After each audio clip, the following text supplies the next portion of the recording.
Bonjour, c'est Zinedine, bienvenue sur Sport Channel. En janvier 2008, Zinedine Zidane a sauté en parachute pour l'association ELA, dont il est le parrain. Nous avons eu la chance de le rencontrer pour vous. Enchanté de faire ta connaissance. Peux-tu nous présenter l'association ELA? Bon, c'est une association en fait, laquelle je suis parrain depuis maintenant 6 ans. Et c'est une association qui est une association assez compliquée puisque c'est des enfants, même des adultes qui sont touchés par une maladie qui est très difficile à vivre et où chaque jour, bon, c'est pas facile pour toutes ces familles. Donc voilà, je suis parrain, j'essaie d'être à leur côté et de me dire que comme ce soir pour une émission comme celle-ci, d'être là, présent et les soutenir parce qu'ils en ont besoin. Et justement pour l'association, tu as fait un challenge, un saut en parachute qui est de l'extrême. Qu'est-ce que tu en as pensé? Quelles ont été tes sensations?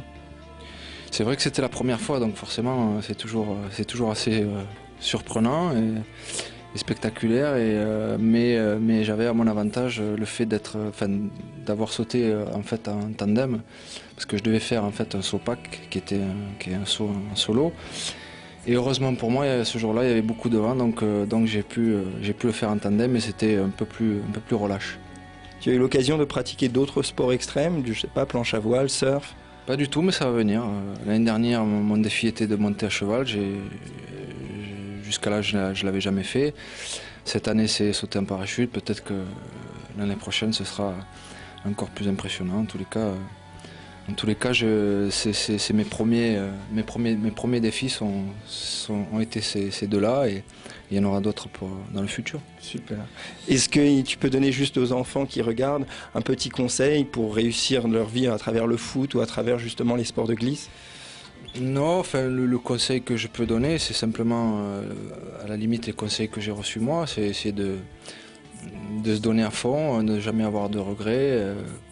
Et puis après, en travaillant, quand on a du talent, forcément, on arrive à quelque chose de bon. Donc leur dire qu'il faut toujours travailler, et puis bon, être à la limite, pour travailler, il faut être sérieux. Donc voilà, c'est les deux conseils.